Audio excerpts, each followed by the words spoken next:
আমার স্বামী আমাকে রেখে একাধিকবার পরকীয়া করেছে, সুযোগ পেলে এখনো পরকীয়া লিপ্ত হয়। আমি দেখে কিছু বললে আমাকে প্রচণ্ড মারে, ব্যক্তিগতভাবে আমাকে কোনো হাত খরচ দেয় না, কিন্তু তার প্রচুর টাকা। এ বিষয় নিয়ে একটু আলোচনা করবেন। পরকীয়া এটা আমাদের সমাজে এখন ঘরে ঘরে ঘরে ঘরে।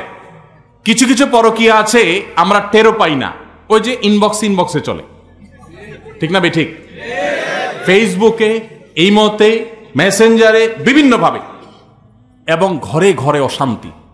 গতকালকে কোন একটা বেসরকারি টেলিভিশন চ্যানেলে রাসূল আকরাম সাল্লাল্লাহু আলাইহি ওয়াসাল্লামের দাম্পত্য জীবন নিয়ে আলোচনা চলছিল। আমরা আলোচনা করতে করতে 4টা পর্ব রেকর্ড হয়ে গেছে, মানে 100 মিনিটের বেশি রেকর্ড হয়ে গেছে, কিন্তু কোনো কুল কিনারা করা যাচ্ছে না। পরে উপস্থাপক এর সাথে আলাপ হচ্ছিল, উনি বলছিলেন যে আমরা তো মনে করলাম এক পর্বে শেষ করা যাবে, কথা তো শেষ হচ্ছে না। নবী সাল্লাল্লাহু আলাইহি সাল্লামকে তার জীবনে কি আমরা যে চিত্রায়িত করি, আমরা মনে করি তিনি শুধু যুদ্ধ বিগ্রহ করেছেন, তিনি শুধুমাত্র জিহাদ করেছেন, রাষ্ট্র পরিচালনা করেছেন।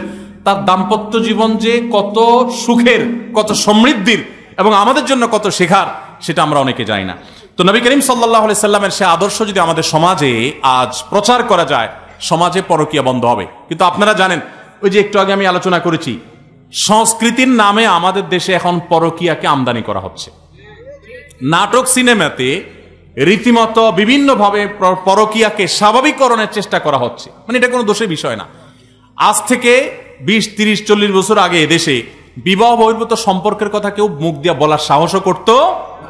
আর এখন জিএফ, বিএফ, এই কালচার এমন ভাবে এটাকে সহজ করে ফেলা হয়েছে যে এটা কোনো দোষের বিষয় না, একেবারে এটা ডালভাত করে ফেলা হয়েছে। ঠিক একইভাবে পরকীয়াকে স্বাভাবিকরণ করা হচ্ছে। এই জন্য ঘরে ঘরে অশান্তি। যতগুলো বিবাহ বিচ্ছেদের ঘটনা ঘটে, যতগুলো তালাক হয়, যতগুলো সংসার ভেঙে খান খান হয়, এর অর্ধেকের বেশি ঘটে এই পরকীয়ার কারণে। আল্লাহ তাআলা পরকীয়া থেকে আমাদেরকে বাঁচার তৌফিক দান করুন। যে সমস্ত মানুষ পরকীয়া লিপ্ত, তারা জানে না ইসলামের সবচেয়ে ডেঞ্জারাস শাস্তি, সবচেয়ে ভয়াবহ শাস্তি, সবচেয়ে কঠিন দণ্ড ইসলাম রেখেছে কোথায়? এই পরকীয়া লিপ্ত হয়ে জেনা করলে মর্মান্তিক ভাবে, অত্যন্ত কঠোর ভাবে তাকে তিলে তিলে মৃত্যুদণ্ড কার্যকর করতে বলা হয়েছে প্রস্তর আঘাতে। কঠিন একটা বিষয়। এটা এই জন্য করা হয়েছে যে পরকীয়া যদি ব্যাপক হয়ে যায়, আজকে পশ্চিমা দুনিয়ার সন্তান কেন হচ্ছে না?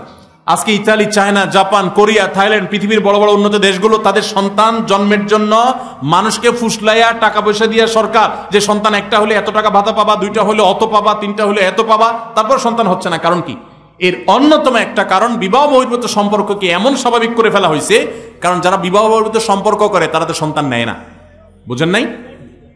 এই টেন্ডেন্সি সমাজের ভিতরে প্রতিষ্ঠিত হয়ে গেছে। এই জন্য যারা এই কাজে লিপ্ত তারা আল্লাহকে ভয় করেন, এবং এটা সবচেয়ে বড় অপরাধ।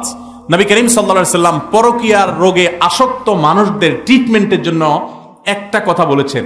এই একটা কথার বাস্তবতা উপলব্ধি করতে পারলে এই রোগটা সেরে যাওয়ার কথা। সেটা হলো যে নবী সাল্লাল্লাহু আলাইহি সাল্লাম বলেছেন, তোমার স্ত্রীকে আল্লাহ রাব্বুল আলামিন যে অবয়ব দিয়ে তৈরি করেছেন, তুমি তোমার ঘরের স্ত্রী রেখে অন্য স্ত্রীতে যে মস্তেছ বা তার প্রতি আসক্ত হচ্ছ, একই কথা মেয়েদের জন্য প্রযোজ্য। তোমার যে স্বামী আছে তাকে আল্লাহ তাআলা যে অবয়ব দিয়ে সৃষ্টি করেছেন, তুমি আরেকজনের সাথে পরকীয়া করছো, তারও একই অবয়ব, পার্থক্য কিছুই। শয়তান তোমার কাছে অনেক চমৎকার করে উপস্থাপন করছে, ধ্বংস হওয়ার পরে হয়তো আফসোস করবে। পরকীয়া লিপ্ত হয়ে সংসার ভাঙা বহু নারী আর্তনাদ করে, হাহাকার করে, বহু পুরুষ হাহাকার করে, আর হয়তো ব্যাক করার সুযোগ পায় না। এজন্য আল্লাহকে ভয় করেন এবং সংশোধন করেন, এবং জেনার এই ভয়াবহ রোগ থেকে বাঁচার জন্য আল্লাহর খাঁটি বান্দা, আল্লাহ ভীরু মানুষ, মুত্তাকি পরহেজগার মানুষ, নেককারদের সোহবত এবং সান্নিধ্যের কোনো বিকল্প নাই। এক ব্যক্তি এসে নবী সাল্লাল্লাহু আলাইহি সাল্লামের কাছে জেনা করতে তার মনে চায়, আকাঙ্ক্ষা ব্যক্ত করেছেন। নবী সাল্লাল্লাহু আলাইহি সাল্লাম তাকে অত্যন্ত চমৎকার ভাবে উপদেশ দিয়েছেন এবং তার সোহবতে কিছু সময় ছিলেন। এরপরে সে বলেছে, আমার অন্তরে আকাঙ্ক্ষা বিলকুল নাই, শেষ হয়ে গেছে। এই জন্য ভাইরা, এই ব্যক্তিকে কোন আল্লাহওয়ালা, নেককার, আল্লাহর খাঁটি বান্দা, মুত্তাকি পরহেজগার মানুষদের সোহবতে, সান্নিধ্যে, মজলিসে বিশেষ করে পাঠাতে হবে। আশা করা যায় ইনশাআল্লাহ সে সংশোধিত হবে।